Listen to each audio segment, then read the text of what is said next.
দোয়া না করার জন্য ইবলিস আমাদেরকে দ্বিতীয় যে জিনিসটা শিখায় সেটা কি জানেন?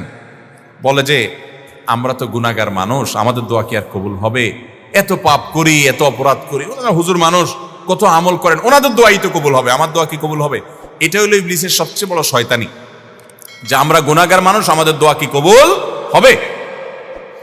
এই ষড়যন্ত্র শয়তানের, এটা দূর করার জন্য একটা বিশেষ একটা দৃষ্টান্ত আমি পেশ করতে চাই। সেটা হলো আল্লাহ রাব্বুল আলামিন যখন আদম আলাইহিস সালামকে সৃষ্টি করার পর সকল ফেরেশতাকে, ইবলিসও তাদের মধ্যে শামিল ছিলেন, ইবাদত করতে করতে তাদের পর্যায়ে চলে গেছেন, তার দলভুক্ত হয়ে গেছেন, সে সহ সবাইকে যখন আল্লাহ রাব্বুল আলামিন সিজদা করতে নির্দেশ করলেন, সবাই সিজদা করলো, ইবলিস সিজদা করলো না।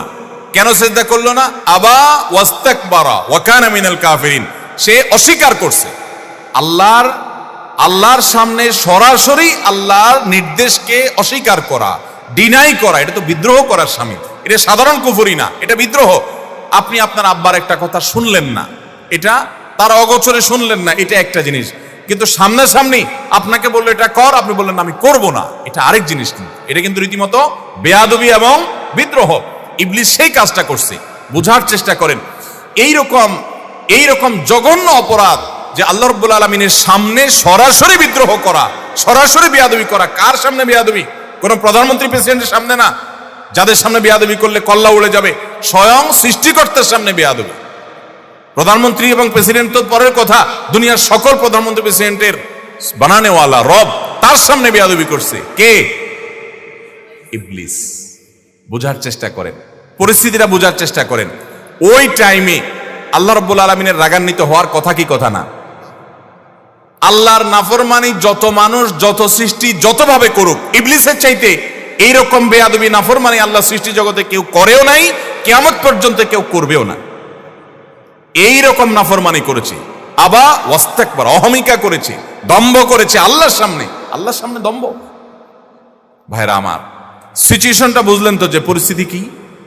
মজার বিষয় হলো এইরকম আল্লাহর রাগের সময় পর্যন্ত ইবলিস কিন্তু আল্লাহকে খুব ভালো করে চিনতো, কারণ কাছাকাছি থেকে ফেরেশতাদের মধ্যে বাদবন্দি করছে। আল্লাহর রহমত যে তার গোসার উপরে গালেব থাকে, সাবাকাত রহমতি আলা গাদাবি, অর্থাৎ হাদিসে কুদসিতে আছে আল্লাহ তাআলা বলেছেন যে আমার রাগ এবং ক্রোধের উপরে আমার রহমতটা বিজয়ী হয়েছে।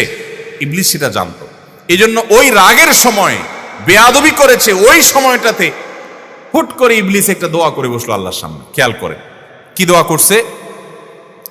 রব্বি ফানজিরনি ইলা ইয়াউমি ইউবআসুন, আল্লাহ আমাকে আপনি সুযোগ দেন। আল্লাহ যখন বললেন ফাখরুজ মিনহা ফাইন্নাকা রাজিম, যাও বের হও জান্নাত থেকে, তুমি বিতাড়িত, তোমাকে তাড়িয়ে দেওয়া হলো। ওই টাইমে আল্লাহ তাআলা রাগ হয়ে বের করে দিয়েছেন। ভয়ে তো এই টাইমে আল্লাহর কাছে কিছু বলার কথা না, কিন্তু ইবলিস ওই টাইমে আল্লাহর কাছে দোয়া করে বসছে। কি দোয়া? আল্লাহ আমাকে কিয়ামত পর্যন্ত কি দেন? হায়াত দেন, আর শয়তানি করার সুযোগটা দেন। যে আদমের কারণে আমার জান্নাত থেকে বের হতে হলো, এ আদমের সন্তানদের প্রত্যেকটা মানুষকে আমি পথহারা করে ছাড়বো। এই জন্য একটা জিনিস খেয়াল করেন, নামাজ পড়তে আরাম লাগে না কষ্ট লাগে? তাহলে তো সব ফেরেশতা, এরা কিসের ওয়াজ টোয়াজ করবো, আর দরকার আছে এখানে কোনো? এগুলো সব সাক্ষাৎ ফেরেশতা।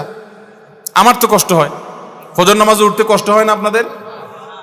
আপনাদের তো আরাম লাগে বলতেছেন। শরীরটা একটু মেজমেজ করে না? অলসলের ভাব আসে না? আপনার তো আসে না, মাশাআল্লাহ। সাক্ষাৎ বুজুর্গ সব। আচ্ছা ভাই, আমাদের ভালো কাজ করতে কষ্ট লাগে, আচ্ছা খারাপ কাজ করতে কষ্ট লাগে? জেনার দিকে মানুষের মন আকৃষ্ট হয় কি হয় না? হারাম উপার্জনের দিকে মন টানে কি টানে না? 2 নম্বর কাজ দিকে মন টানে কি টানে না? কিন্তু ভালো কোনো কাজ দিকে তো মন টানে না। কাহিনী কি? এখানে কেউ একজন কাজ করছে, পেছনে নেপথ্যের মহা শত্রু আছে যে পেছন থেকে কাজ করছে, তার নাম কি? ইবলিস। এবং এ বিষয়ে আমি কথা বললে কয়েক ঘন্টা কথা বলতে হবে। ইবলিস কিভাবে ইবলিসই করে। কোরআনে আপনারা একটা জিনিস লক্ষ্য করবেন, যেখানে শয়তানের আলোচনা আসছে সেখানে আল্লাহ তাআলা একটা শব্দ ব্যবহার করেছেন, আদুউম মুবিন। শয়তান তোমাদের শত্রু। কিরকম শত্রু? প্রকাশ্য শত্রু। শয়তান দেখছেন কোনোদিন আপনারা? আল্লাহ বলছেন প্রকাশ্য শত্রু। এক জায়গায় না, যেখানেই শয়তানরে বলছেন শত্রু, সেখানে আল্লাহ বলছেন প্রকাশ্য শত্রু। গোপন শত্রু বলেন না আল্লাহ তাআলা। কাহিনী কি?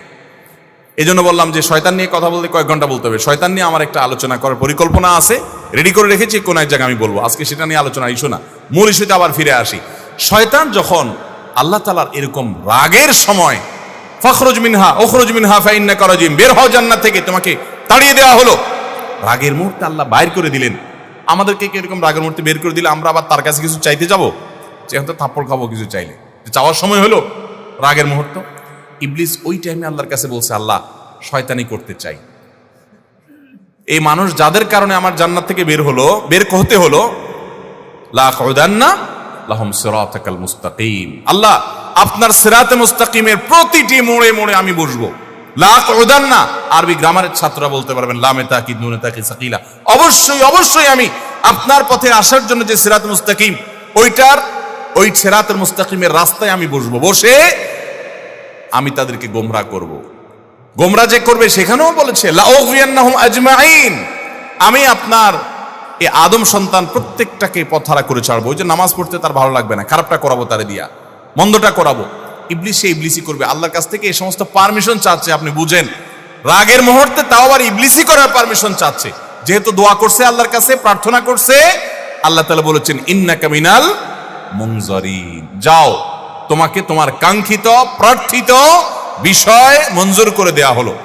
একটু বোঝার চেষ্টা করেন, ইবলিস যদি ইবলিস হয়ে আল্লাহর রাগের মুহূর্তে দোয়া করে পায়, তাহলে আপনি আমি কি ইবলিসের চেয়ে খারাপ হওয়ার কোনো সুযোগ আছে?